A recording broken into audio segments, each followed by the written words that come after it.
சாய் பக்தர்களுக்கு என் அன்பு வணக்கங்கள். ஓம் சாய்ராம். என் அன்பு குழந்தையே, அனைவரையும் ஒரே மாதிரியாக நினைத்து பழகும் உனக்கு இப்பொழுது வாழ்க்கை பாடமாக ஒன்று நடக்கப் போகிறது. நீயே அறியாமல் இப்பொழுது ஒரு ஆபத்து காலம் உன்னை தேடி வரப்போகிறது. அதை உடனே உன்னிடம் சொல்ல வேண்டும் என்று தான் உன் சாயப்பா நான் வந்துள்ளேன். யாரிடத்திலும் இடைவேளை விட்டு பழகு என்று உன்னிடம் நான் சொல்லிக் கொண்டு தானே இருந்தேன்.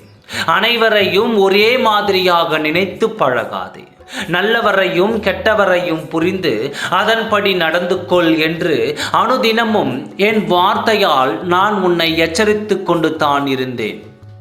அப்படி இருக்கையில் இப்படி ஒருவரிடம் நண்பனாக பழகி உன்னிடம் இருக்கச் செய்து உன்னுடன் இருக்கச் செய்து உன்னுடைய அனைத்து விஷயங்களையும் அவர்களுக்கு தெரியப்படுத்தி அவர்களுடன் மிகவும் நெருக்கமாகவும் உயிரான நண்பனாகவும் நீ பழகி வந்தாய்.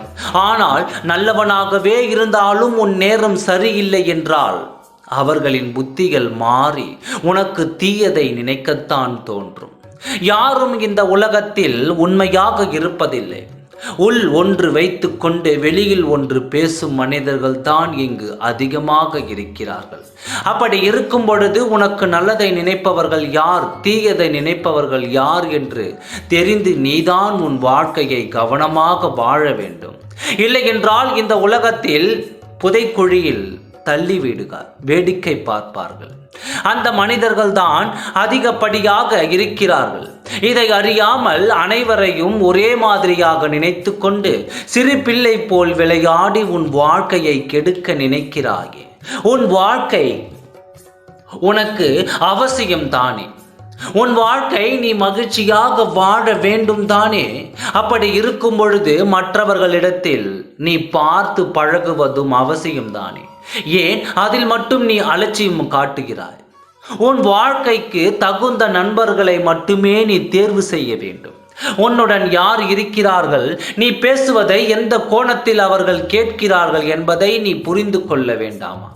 உன்னிடம் உன் முகத்திற்கு உன் சிரித்த முகத்துடன் கேட்டுக்கொண்டு உனக்கு பின்னே சென்று நீ சொல்வதை அனைவரிடத்திலும் சொல்லி கேலி செய்து உன்னை எப்படி வாழ்க்கையில் இருந்து வீழ்த்துவது என்று திட்டம் போட்டு கொண்டு இருக்கும் நபர் உன்னோடு இருப்பதை இது நாள் வரை நீ அறியாமல் இருக்கிறாயே.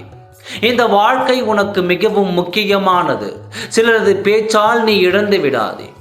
இப்பொழுது உன் வாழ்க்கையை இழந்து தவிப்பாய் என்று காத்திருக்கும் உறவு உன்னோடு தான் இருக்கிறார்கள் என்பதை நீ மனதில் கவனமாக இருக்க வேண்டும். நான் அவர்களுக்கு கொடுக்கும் பெரிய தண்டனையை நீதான் அறியப் போகிறாய். அப்பொழுதுதான் உனக்கு தெரியும், உன்னுடன் இருந்தே உனக்கு புதைக்குழி தோன்றும் அந்த நபர்கள் இவர்கள்தான் என்று நான் உனக்கு தெரியப்படுத்துவேன். இப்பொழுது இருந்தே கவனமாக இருக்க பழகிக்கொள். நீ மகிழ்ச்சியாக வாழ ஆரம்பி. எந்த ஒரு ஆபத்தாக இருந்தாலும் அது என்னை தாண்டி வர வேண்டும் என்று நான் சொல்லி இருக்கிறேன் அல்லவா? நான் பார்த்து கொள்கிறேன். நீ தைரியமாக இரு. நல்லதே நடக்கும். ஓம் சாய்ராம். நன்றி, வணக்கம்.